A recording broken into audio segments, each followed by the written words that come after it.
the easiest, and in my opinion, the best way to improve your vocabulary. And this ties into my videos about making your entertainment time productive, never wasting time.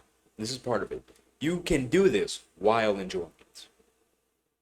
So, a lot of people approach learning vocabulary like well, they get a dictionary and they start reading all the words. Like, well, this word means this word, this word, this word. And that can work. If there's a certain word that really sticks in your mind, that can work. There's a few words I've memorized like that, but that's not the best way. It's not the best way. Much like when you're learning a new language, that's not the best way to learn words. Maybe the most prominent words you hear all the time, but not trying to piece together the whole language via that method.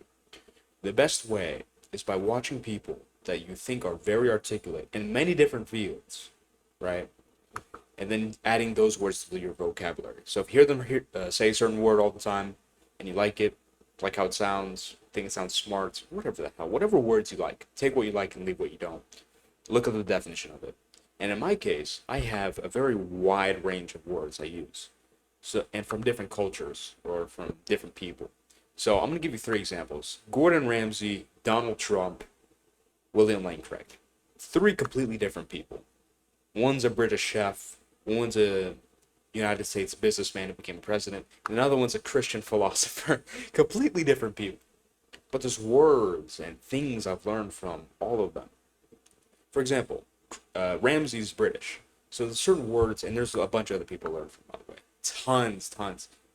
So many phrases, words, all of this stuff. So many words. So many people. But these are three to get the point across. Ramsay, stuff like pillock. No one says that in America. That's a unique word.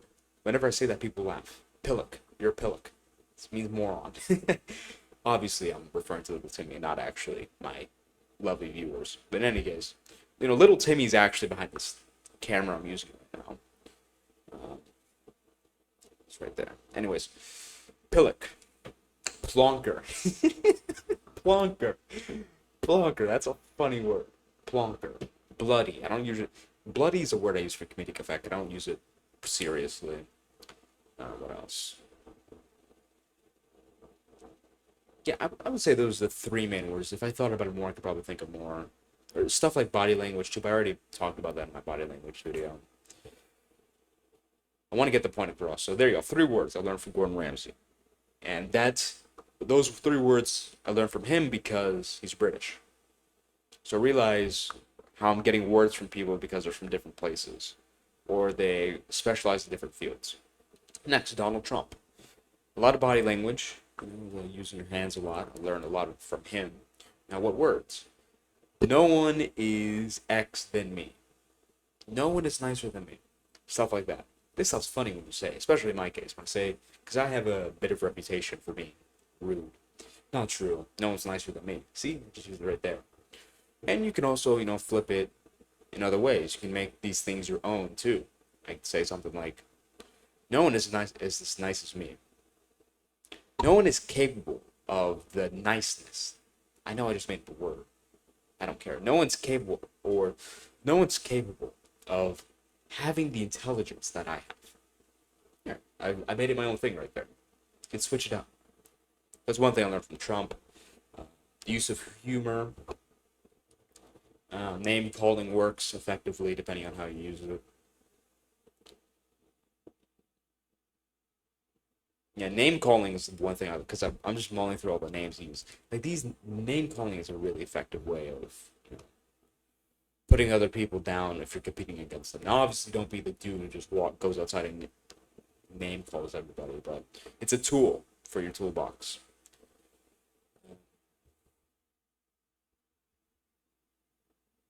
It's mostly body language because Trump is a very good orator in terms of like body language. Because, for example, I'm thinking about the CNN town hall right now, and Trump said something about the judge that was presiding over his, E. Jean Carroll case, and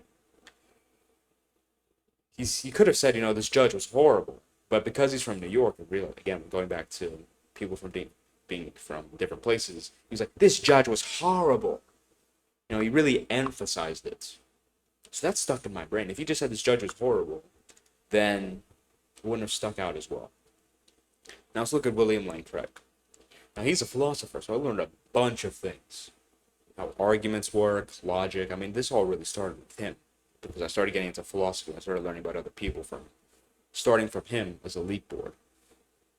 But I would say things like trying to think, it's more so the concept of just sounding smart, but not sounding smart just for the sake of sounding smart, if that makes sense. So I'm not the dude who just starts pulling out a bunch of words that no one understands just for the sake of it. More so, I like speaking properly. William Lane Craig speaks very properly, and realize how we have a different spectrum. Remember, you want to pick people from different realms. William Lane Craig, if you just try copying him, I don't think he sounds like a nerd personally, but I think if most people listen to him, they would think so. So, I'll put him in the nerd range. I don't consider him that, but I think a lot of people would. That's the nerd range. You learn vocabulary from him. Then you get someone at the other end of the spectrum, Ramsey and Trump. Very informal speakers, not formal speakers, not professional philosophers. Then when you combine them, you get in this nice middle ground where you don't sound like a complete nerd, but you don't also sound like a retard. And not to say that Trump or Ramsey sound like retards. They're examples of people who are in the middle, but what I'm saying is you take things from different ends of the spectrum, right? So that's how you want to learn your vocabulary. That's the best way. Don't be the dude going through a dictionary 24/7 trying to